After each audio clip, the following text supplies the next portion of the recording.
నమస్కారం GTPL news కి స్వాగతం. ముందుగా ముఖ్యాంశాలు. కరీంనగర్ ఎన్నికల ప్రచారంలో సీఎంపై కేంద్ర మంత్రి బండి సంజయ్ ఫైర్. బజార్లో అప్పు పుట్టని వ్యక్తిని నమ్ముకుంటే నష్టమేనని వెల్లడి.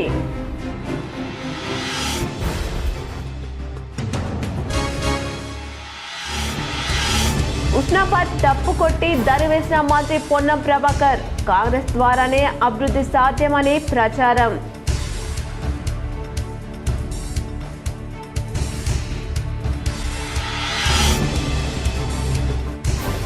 రాజన్న సిరిసిల్ల జిల్లా మున్సిపల్ ఎన్నికల్లో భాగంగా బీఆర్ఎస్ అభ్యర్థులను గెలిపించాలి. వెమ్లవాడ పట్టణంలో స్ట్రీట్ కార్నర్ మీటింగ్ లో బీఆర్ఎస్ వర్కింగ్ ప్రెసిడెంట్ కేటీఆర్.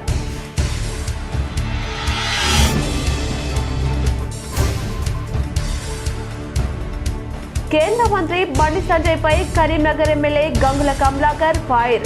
అభివృద్ధిపై చర్చకు సిద్ధమా అని సవాల్.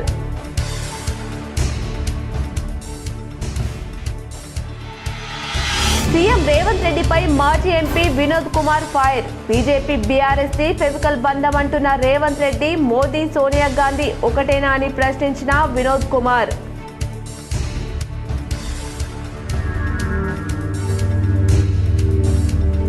పదేళ్లలో కరీంనగర్ ను బీఆర్ఎస్ సర్వనాశనం చేసిందని కాంగ్రెస్ ఆరోపణ. బీఆర్ఎస్ కు బీజేపీ వంత పాడుతుందని ఎమ్మెల్యేలు నాయిని రాజేందర్ రెడ్డి, మేడిపల్లి సత్యం విమర్శ. ముఖ్యమంత్రి రేవంత్ రెడ్డి చెప్పులెత్తుకుపోయే దొంగ, ఆయనను ఎవరు నమ్మడం లేదని కేంద్ర హోంశాఖ సహాయ మంత్రి బండి సంజయ్ కుమార్ ఘాటుగా విమర్శించారు. మున్సిపల్ ఎన్నికల ప్రచారంలో భాగంగా కరీంనగర్ మున్సిపల్ కార్పొరేషన్ పరిధిలోని దుర్షెడ్, గోపాల్పూర్, సప్తగిరి కాలనీ, ఉస్మానియా అసోసియేట్స్ ప్రాంతంలో ఎన్నికల ప్రచారం నిర్వహించారు. బీజేపీ అభ్యర్థులను గెలిపించాలని ప్రజలను అభ్యర్థించారు. ఈ సందర్భంగా ఆయా ప్రాంతంలో నిర్వహించిన స్ట్రీట్ కార్నర్ మీటింగ్ లో బండి సంజయ్ ప్రసంగిస్తూ సీఎంతో పాటు కాంగ్రెస్, బీఆర్ఎస్ నేతలపై ధ్వజమెత్తారు.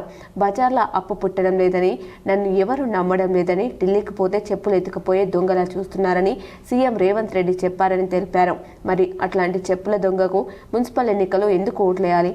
బజార్ల అప్పు కూడా పుట్టని వ్యక్తిని నమ్ముకొని ఏం లాభమని ప్రశ్నించారు. నిధులు ఎక్కడి నుండి తీసుకొచ్చి అభివృద్ధి చేస్తారని ప్రశ్నించారు.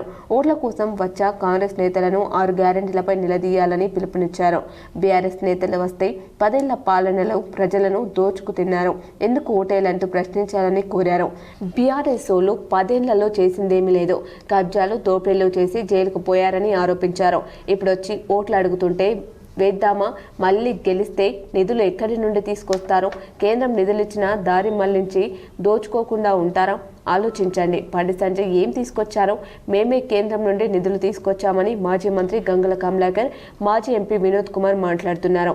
నేను అడుగుతున్న మోదీకి కమలాకర్, వినోద్ కుమార్ ముఖం తెలుసా? వాళ్ళని గుర్తుపడతారా? వాళ్ళు అడిగితే మోదీ ఎందుకు పైసలు ఇస్తారని ప్రశ్నించారు. కరీంనగర్లో జరిగిన అభివృద్ధి అంతా కేంద్ర నిధులతోనేనని, కరీంనగర్కు 1500 కోట్ల నిధులు మోదీ ఇచ్చారని తెలిపారు. కోసుకొని వనక తిన్న పైసలు లేవు, ఢిల్లీ పోతే చెప్పుల దొంగలకు చూస్తున్నానంటే నేను నమ్మకుండా పైసలు ఓడిస్తే ఇవ్వలేరు. ఇప్పుడు పైసలు ఇవ్వలేయాలి, ఎవరు కొట్టేసి తీయాలి? అక్క నేను మీ నమ్మురినాను. కరీంనగర్ మొత్తం ఇప్పటికి వారం రోజులా తిరుగుతున్నా, నిద్ర తిండి ఏం లేదు, తిరుగుతున్నా. ఏడవైనా ఈసారి మాయ మాటలు నమ్ములేదు. ఎందుకంటే మాకు మోసపూరితమైన మాట చెప్పుడు రాదా, అబద్ధాలు చెప్పుడు అసలే రాదా, నమ్మించుడు అసలే తెలియదా. మీరేమో వాళ్ళు వచ్చి ఊరించుకునేస్తే వాళ్ళు మాటలు వేసి వాళ్ళు ఓటెత్తారా. మేము కుళ్ళ లోపల ఏం దాచుకోకుండా నిజాలు చెప్తే మాకు ఓటేయాలి. ఇదే తలకైనా పచ్చి మాకు. ఈసారి అట్లా అవుతుంది. ఇక ఈసారి బుక్స్ గిక్స్ అన్నీ చూసినాక ఏడ చూసినా కూడా పువ్వు, ఏ సర్వే చూసినా కూడా పువ్వు. నన్ను మోడీ గారిని కలిసాక నేను మోడీ గారిని కలిసి, సార్ కరీంనగర్ మున్సిపల్లో ఇంతవరకు బీజేపీ గెలవలే, మేయర్ గెలవలే, ఈసారికి పోటీ చేస్తున్నాను సార్ అంటే, ఏ బండి సంజయ్ కరీంనగర్ ప్రజలకు నా మాట చెప్పు, నిన్ను గెలిపిస్తే కేంద్ర మంత్రిని చేసిన, కరీంనగర్కు 1400 కోట్ల రూపాయలు ఇచ్చినా, ఇంకా పైసలు ఇస్తా, ఇంకా పైసలు ఇవ్వాలంటే కరీంనగర్ మేయర్ను బీజేపీకి అప్పచెప్పని చెప్పు, నేను పైసలు ఇస్తాను మోడీ గారు మాట ఇచ్చిరు. కాబట్టి ఇలా గల్లా ఎగిరేసుకొని మీ దగ్గర చెప్తున్నాక నేను ఇవాళ. మంత్రి అడ్లూరి మార్నింగ్ వాక్ చేస్తూ మున్సిపల్ ఎన్నికల్లో ఇంటింట ప్రచారం నిర్వహించారు. మంత్రి లక్ష్మణ్ కుమార్ కాలికి చక్రాలు కట్టుకుంటున్నట్లుగా ఒకవైపు ముఖ్యమంత్రి బహిరంగ సభలు నల్గొండ చొప్పదండిలో పాల్గొంటూనే రావు మున్సిపల్ ఎన్నికల్లో ప్రచారంలో పాల్గొంటున్నారు. తిరిగి ఉదయం మార్నింగ్ వాక్ సమయం వృధా చేయకుండా ఇంటింటి ప్రచారంలోకి వెళ్తున్నాడు మంత్రి లక్ష్మణ్ కుమార్. జగిత్యాల జిల్లా ధర్మపురి పట్టణంలో ఈరోజు మార్నింగ్ వాక్ సమయంలో మంత్రి లక్ష్మణ్ కుమార్ 8వ వార్డులో మార్నింగ్ వాక్ చేస్తూ ఇంటింటి ప్రచారం నిర్వహించారు. ఇంటికి వచ్చిన మంత్రికి టీ కప్పుతో ఇంట్లోకి స్వాగతం పలికారు ప్రజలు. లక్ష్మణ్ కుమార్ మంత్రి అనే హోదాను మరిచి తోడ పుట్టిన అన్నలాగా ఆప్యాయంగా పలకరిస్తూ కుటుంబంలో సభ్యునిలా కలిసిపోయి నా ప్రాణమున్నంత వరకు మీ కష్టంలో మీ అన్నగా మీకు తోడుంటా, మీ సమస్యలు ఏమున్నా తీర్చే బాధ్యత నాది అని భరోసా ఇస్తూ కాంగ్రెస్ పార్టీ బలపరిచిన అభ్యర్థికి ఓటు వేసి భారీ మెజారిటీతో గెలిపించండి అంటూ మంత్రి లక్ష్మణ్ కుమార్ ప్రచారం నిర్వహించారు. అలాగే చూడండి ఎవరేం చెప్పినా రేపు గవర్నమెంట్ అన్న ఉంటుంది, అన్న మాకు వచ్చి మా వాడకు వచ్చి మాట ఇచ్చిపోయింది. సో అన్న ఏం చేస్తున్నాడని ఒకసారి నాకు అవకాశం ఇవ్వండి. నీకు మీరు చేసే బాధ్యత ఎందుకంటే చెల్లె మీకు ఏదన్నా కూడా ప్రభుత్వ పరంగా మాకే 3 సంవత్సరాలు మాకు ఉంటుంది, ప్రభుత్వంలో మేము ఉంటాం. మీరు ఏం చేయాలనుకున్నా ప్రభుత్వ పరంగానే. కరీంనగర్ అభివృద్ధిపై కేంద్ర మంత్రి బండి సంజయ్ అబద్ధాలతో కూడిన బుక్లెట్ పంపిణీ చేసి నగర ప్రజల్ని మోసం చేస్తున్నాడని మాజీ మంత్రి గంగుల కమలాకర్ ఆరోపించారు. కరీంనగర్లో మాజీ ఎంపీ వినోద్ కుమార్, జిల్లా బీఆర్ఎస్ అధ్యక్షులు జీవి రామకృష్ణారావుతో కలిసి మీడియాతో గంగుల కమలాకర్ మాట్లాడారు.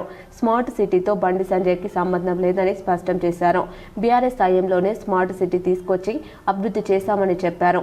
2 ఏళ్లలో అధికారంలో ఉన్న కేంద్రంలోని బీజేపీ, రాష్ట్రంలోని కాంగ్రెస్ చేసింది ఏమీ లేదని విమర్శించారు. కరీంనగర్కు 2 ఏళ్లలో ₹2 తీసుకొచ్చిన ఓట్లు అడగమని చెప్పమని ఆ మాటకు కట్టుబడి ఉన్నామన్నారు. 10 ఏళ్లలో జరిగిన అభివృద్ధి 2 ఏళ్ల నుంచి విధ్వంసానికి గురవుతుందని ఆందోళన వ్యక్తం చేశారు. కేంద్ర మంత్రిగా కరీంనగర్కు 1 పైసా తేలేని నువ్వు ఇప్పుడు మేయర్ పదవి ఇస్తే మాత్రం ఏం చేస్తావని ప్రశ్నించారు. బుకెట్లో తప్పులుంటే కేసు పెట్టమని, హాస్యాస్పదమని అబద్ధాలతో ప్రజలను మోసం చేస్తున్నందుకు నీపై నువ్వే కేసు పెట్టుకోవాలని సూచించారు. కేంద్ర మంత్రి బండి సంజయ్ చెప్పే అభివృద్ధిపై ఎప్పుడైనా ఎక్కడైనా చర్చకు సిద్ధమని స్పష్టం చేశారు.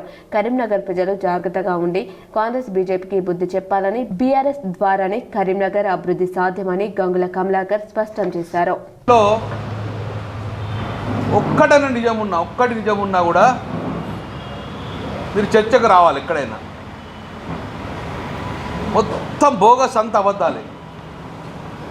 సూటిగా బండి సంజయ్ గారికి ఒకటే ప్రశ్న అడుగుతాం. స్మార్ట్ సిటీ వచ్చింది 2016లో. 2016లో మీరు కార్పొరేటర్ కాదా? నెంబర్ 1. స్మార్ట్ సిటీ పనులు స్టార్ట్ చేసింది 2018లో కొబ్బరికాయ కొట్టినాం. 2018లో మీరు ఎంపీయా కాదు కదా, కార్పొరేటరే. మరి 2018లో 16లో మీరు కార్పొరేటర్ ఉన్నప్పుడు స్మార్ట్ సిటీలో మీ పాత్ర ఏంది? సరే పోనీ, మీరు అప్పుడు బీజేపీ కార్పొరేటర్ అప్పుడు గౌరవ ముఖ్యమంత్రి కేసీఆర్ గారు, అప్పుడున్న ఎంపీ వినోద్ కుమార్ గారు, అప్పుడు నేను ఎమ్మెల్యేగా మేయర్ రవీంద్ర సింగ్ గారితో పాటు ఆల్ కార్పొరేటర్ను ఫ్లైట్ టికెట్ తీసుకొని మేము వెంకయ్యనాయుడు గారికి మేము పంపించింది ప్రభుత్వం. అందులో మీరున్నారా? రమ్మని టికెట్ బుక్ చేసినా ఎందుకు రాలేదు అని అంటున్నా. అందరు కార్పొరేటర్ ఇచ్చిండ్రు. ఆ ఫోటో కూడా మీకు రిలీజ్ చేస్తాం. ఆ ఫోటో కూడా రిలీజ్ చేస్తాం. పత్రిక మిగతా పత్రిక ఇప్పుడు మీ పాంప్లెట్ మేము ఇస్తాం. ఆ ఫోటోలో కూడా మీరు కనబడతలేరు. ఇది వెంకయ్యనాయుడు తోటి ఆ రోజు స్మార్ట్ సిటీ శాంక్షన్ చేసినప్పుడు ఉన్న ఫోటో. 2016లో స్మార్ట్ సిటీ వచ్చింది, 2018లో కొబ్బరికాయ కొట్టినాము. ఇందులో మీ పాత్ర శూన్యం, 0. అటువంటప్పుడు స్మార్ట్ సిటీ నిధులతో మీకు సంబంధం లేదు. నెంబర్ 1. వీళ్ళ పాంప్లెట్లు ఏం కొట్టించిన బండి సంజయ్ గారు? ఒక్క అవకాశం ఇవ్వండి, కరీంనగర్ గడ్డ మీద కాషాయ జెండా ఎగరేస్తా అన్నావు. మేము అన్నాం ఆల్రెడీ నీకు ఒక అవకాశం ఇచ్చిండ్రు. 7 సంవత్సరాలు ఎంపీగా ఉన్నారు, 2 సంవత్సరాలు మంత్రిగా ఉన్నారు, కేంద్ర మంత్రిగా ఉన్నారు. ఇంతకన్నా పెద్ద పోస్ట్ కాదు కదా మేయరు, ఇదే పెద్ద పోస్ట్ కదా. మహాశివరాత్రి జాతర సందర్భంగా వెమ్లవాడలో భక్తులకు సాఫీగా దర్శనమయ్యేలా ఏర్పాట్లు చేయాలని సిరిసిల్ల ఇన్ఛార్జ్ కలెక్టర్ గరిమా అగ్రవాల్ ఆదేశించారు. మహాశివరాత్రి జాతర సందర్భంగా భీమేశ్వర స్వామి ఆలయంలో చేస్తున్న ఏర్పాట్లను క్షేత్రస్థాయిలో ఇన్ఛార్జ్ కలెక్టర్ గరిమా అగ్రవాల్ పరిశీలించారు. ముందుగా వీఐపీ దర్శనాల కోసం చేసిన ప్రత్యేక ద్వారం బార్కేడింగ్ ను పరిశీలించి శ్రీ రాజరాజేశ్వర స్వామి ఆలయ ఈఈ రాజేష్ కు సూచనలు చేశారు. క్యూ లైన్లు పరిశీలించి నీటి సదుపాయం ఏర్పాట్లను సందర్శించి ఎక్కువ చోట తాగునీటి పాయింట్లు పెట్టి భక్తులకు అందించాలని సూచించారు. అక్కడి నుంచి నూతన బద్దిపోచమ్మ ఆలయ నిర్మాణం వద్ద ఉన్న ఖాళీ స్థలంలో స్వామివారి ప్రసాద కౌంటర్ ఏర్పాటు చేయాలని ఆదేశించారు. కళ్యాణ కట్టెను పరిశీలించి పలు సూచనలు చేశారు. మొబైల్ టాయిలెట్ల సంఖ్య మరింత పెంచాలని ఆదేశించారు. మహాశివరాత్రి సందర్భంగా స్వామివారి ఆలయాన్ని పూల అలంకరణతో అందంగా ముస్తాబు చేసి జాతరను వైభవంగా నిర్వహించాలని ఇన్ఛార్జ్ కలెక్టర్ గరిమా అగ్రవాల్ ఆదేశించారు. పార్కింగ్ స్థలం వద్ద కోడెల టికెట్ కౌంటర్, పందిర్లు, శివార్చన స్టేజ్ పరిశీలించారు. మహాశివరాత్రికి సాంస్కృతిక కార్యక్రమాలు ప్రణాళిక ప్రకారం ఘనంగా నిర్వహించాలని ఆదేశించారు. పరిశీలనలో అదనపు కలెక్టర్ గడ్డం నాగేష్, ఆర్డీఓ రాధాబాయ్, ఆలయ ఈఈ రాజేష్, డిఈ రఘునందన్, తహసీల్దార్ జయంత్ కుమార్, మున్సిపల్ కమిషనర్ సంపత్ కుమార్ తదితరులు ఉన్నారు. కరీంనగర్ జిల్లా జమ్మికుంట పట్టణం నడి ఒడ్డున రైల్వే ఫ్లైఓవర్ బ్రిడ్జ్ పై మినీ ఆర్టీసీ బస్సుకు పెద్ద ప్రమాదం తప్పింది. హుజురాబాద్ నుండి జమ్మికుంటకు వస్తున్న బస్ ఫ్లైఓవర్ బ్రిడ్జ్ ఎక్కుతున్న క్రమంలో టైర్ పేలడంతో ఫ్లైఓవర్ డివైడర్లకు ఢీకొట్టింది. దీంతో బస్సులో ఉన్న ప్రయాణికులకు స్వల్ప గాయాలు కావడంతో స్థానిక ఆసుపత్రికి తరలించారు. పెద్ద ప్రమాదం తప్పడంతో అందరూ ఊపిరి పీల్చుకున్నారు. డివైడర్ ఎక్కి ముందర దాకి బస్సు అంతా వెళ్ళిపోయింది. దెబ్బలు తాకింది. నేను ముందే ఉన్నా. నేను ఫ్రమ్ ద బిగినింగ్ హుజురాబాద్ నుంచి ఆయన ర్యాష్ డ్రైవింగ్లో ఉన్నాడు. ఇక్కడ టైర్ బల్లుడు కానీ వేరే ఏ ఇబ్బంది ఏం లేదు. డ్రైవరు అజాగ్రత్తగా నడపడం వల్ల జరిగిన యాక్సిడెంట్ ఇది. దీనిలో వేరే ఏం లేదు. హుజురాబాద్ నుంచి ర్యాష్ డ్రైవింగ్ ఉన్నది. ఇంకా ప్యాసింజర్స్ కావాలంటే కనుక్కోండి.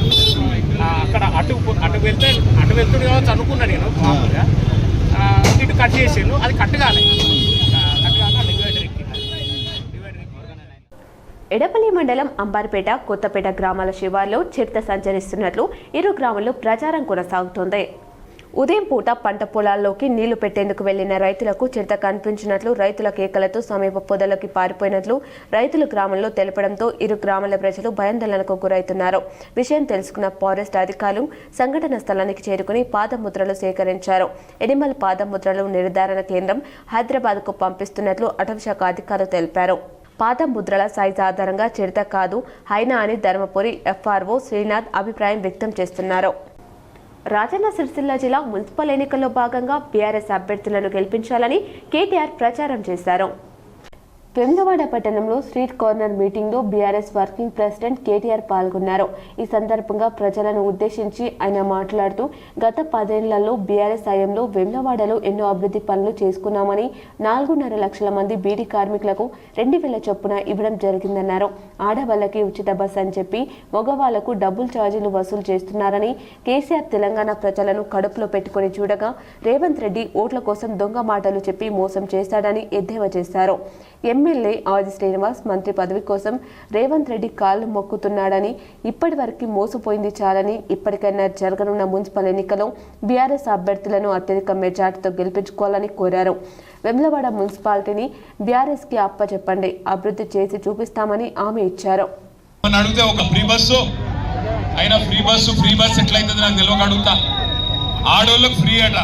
మొగోళ్ళకి డబల్ టికెట్ అట. ఇల్లు అనక మొగోళ్ళు ఉంటారు, ఆడోళ్ళు ఉంటారు. ఎట్లయితుంది మరి? ఇది వరకు బస్సోడు మా ఆడపిల్ల ఎవరైనా శైలి ఆవిడ తాగుతుండే, ఇలా ఆగుతుండా? ఆడపిల్లలకు ఫ్రీ టికెట్ అని రైమని పోతుండు, అంతేనా? మళ్ళీ లోపలికి పోయినకి ఏమన్నా అందం ఉన్నదా? కొట్టుకునుడు గుద్దుకునుడు సీట్ల కోసం లొల్లి తప్ప ఏమన్నా బాగున్నదా? ఒక్కసారి ఆలోచన చేయండి. కేసీఆర్ గారి నాయకత్వంలో 10 ఏళ్ళు వేములవాడ నియోజకవర్గంలో ఏముకున్నాం. అట్లాగే నంది కమాన్ నుంచి తిప్పాపూర్ దాకా రోడ్డు బాగా చేసుకున్నాం.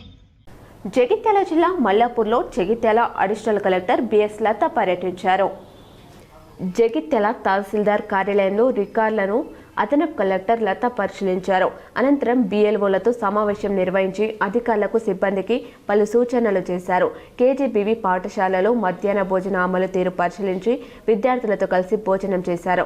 కార్యక్రమంలో తహసీల్దార్, ఆర్ఐలు తదితరులు పాల్గొన్నారు. బీజేపీ తీరు బీఆర్ఎస్ వైఖరిపై కరీంనగర్ హన్మకొండ జిల్లాల కాంగ్రెస్ అధ్యక్షులు ఎమ్మెల్యే నాయని రాజేందర్ రెడ్డి మేడిపల్లి సత్యం ఫైర్ అయ్యారు. కరీంనగర్లో SUDA chairman Narender Reddy, Alphores విద్యా సంస్థల చైర్మన్ వి నరేందర్ రెడ్డి, మాజీ ఎమ్మెల్యే సత్యనారాయణ గౌడ్తో కలిసి ఇద్దరు ఎమ్మెల్యేలు మీడియాతో మాట్లాడారు. 10 ఏళ్లలో బీఆర్ఎస్ కరీంనగర్ను సర్వనాశనం చేసిందని ఆరోపించారు. బీఆర్ఎస్కు బీజేపీ వంత పాడుతుందని విమర్శించారు. 2 పార్టీలు చేసిన మోసాలపై త్వరలో వాస్తవాలు బయటపెడతామన్నారు. 2 ఏళ్లలో తాము ఏం చేశామో, 10 ఏళ్లలో బీఆర్ఎస్, 12 ఏళ్లలో బీజేపీ ఏం చేసిందో చర్చించేందుకు సిద్ధంగా ఉన్నామని తెలిపారు. అందుకు ఆ 2 పార్టీలు ముందుకు రావాలని సూచించారు. విఘ్నులైన ప్రజలు ఆలోచించి కాంగ్రెస్ కు ఓటేయాలని కోరారు.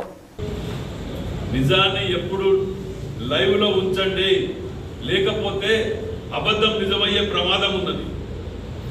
వీళ్ళు కేవలం లక్షల కోట్లు సంపాదించుకొని వారి దగ్గర ఉన్న డబ్బుతోటి 4 యూట్యూబ్ ఛానళ్లు పెట్టి దుష్ప్రచారాలకు పరిమితమైన తప్ప మేము ఇది చేసినామని చెప్పుకోవడానికి ఎక్కడ లేకుండా బతుకుతున్నారు. వీళ్ళని రాబోయే ఎలక్షన్లలో ప్రజలు బయట కూడా ప్రజలు తిరగనియరు. వీళ్ళు వాస్తవాలు బయటకు వచ్చి మొత్తం ఆధారాలతోటి ముఖ్యమంత్రి గారు షార్ట్ని బయట పెట్టబోతున్నారు. ఆధారాలతోటి అప్పుడు జవాబు చెప్పమనండి. ఆయన లేట్ చేసినా లేటెస్ట్గా చేసి చూపిస్తారు ముఖ్యమంత్రి గారు. మున్సిపల్ ఎన్నికల నేపథ్యంలో సీఎం రేవంత్ రెడ్డి గుమ్లాపూర్లో సభ పెట్టి ప్రజాధనం దుర్వినియోగం చేశారని మాజీ ఎంపీ టీఆర్ఎస్ పొలిటికల్ బ్యూరో సభ్యులు వినోద్ కుమార్ ఆరోపించారు. కరీంనగర్లో ఎమ్మెల్యే గంగుల కమలాకర్, టీఆర్ఎస్ జిల్లా అధ్యక్షులు జీవి రామకృష్ణారావుతో కలిసి వినోద్ కుమార్ మీడియాతో మాట్లాడారు. బీజేపీ, బీఆర్ఎస్ ది ఫెవికల్ బంధం అంటున్న రేవంత్ రెడ్డి, మోదీ, సోనియా గాంధీ ఒక్కటేనా అని ప్రశ్నించారు. కాళేశ్వరం ప్రాజెక్టుపై కేసీఆర్ అరెస్ట్ అవు ఈ కారేజ్లో కేటీఆర్ను అరెస్ట్ చేయాలంటున్న రేవంత్ రెడ్డి, హెరాల్డ్ కుంభకోణంలో రాహుల్ గాంధీ, సోనియా గాంధీ ఎందుకు అరెస్టు చేయడం లేదని మేము అడుగుతున్నామా అని ప్రశ్నించారు. విచారణ కొనసాగుతున్న నేపథ్యంలో అరెస్టు చేయాలని మేము కోరడం లేదన్నారు. కాళేశ్వరం విషయంలో ఎవరిని అరెస్ట్ చేయవద్దని స్టే ఉన్న విషయం సీఎంకు తెలియదా అని ప్రశ్నించారు. వాస్తవాలు తెలుసుకొని మాట్లాడాలని, రాజకీయంగా ఏది పడితే అది మాట్లాడడం సమంజసం కాదన్నారు. వార్తలు ముగించే ముందు మరోసారి ముఖ్యాంశాలు. కరీంనగర్ ఎన్నికల ప్రచారంలో సీఎంపై కేంద్ర మంత్రి బండి సంజయ్ ఫైర్. బజార్లో అప్పు పుట్టని వ్యక్తిని నమ్ముకుంటే నష్టమేనని వెల్లడి.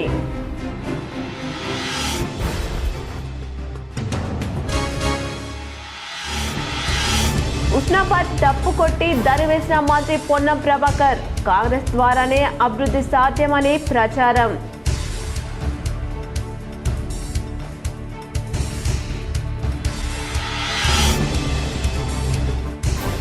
రాజన్న సిరిసిల్ల జిల్లా మున్సిపల్ ఎన్నికల్లో భాగంగా బీఆర్ఎస్ అభ్యర్థులను గెలిపించాలి. వెమ్లవాడ పట్టణంలో స్ట్రీట్ కార్నర్ మీటింగ్లో BRS working president KTR.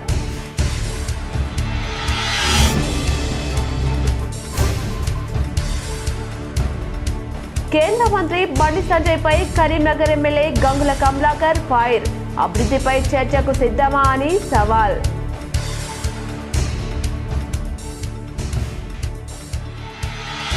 CM Revanth రెడ్డిపై మాజీ MP Vinod Kumar fire. BJP, BRS the Fevicol బంధం అంటున్న రేవంత్ రెడ్డి, మోదీ, సోనియా గాంధీ ఒకటేనా అని ప్రశ్నించిన వినోద్ కుమార్.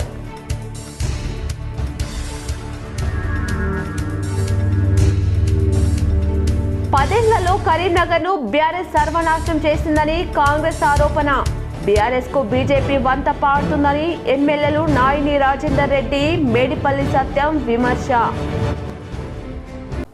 ఈ వార్తలు ఇంతటితో సమాప్తం. తిరిగి ప్రసారమయ్యే వార్తలు మళ్ళీ కలుద్దాం. అంతవరకు చూస్తూనే ఉండండి మీ JTPL.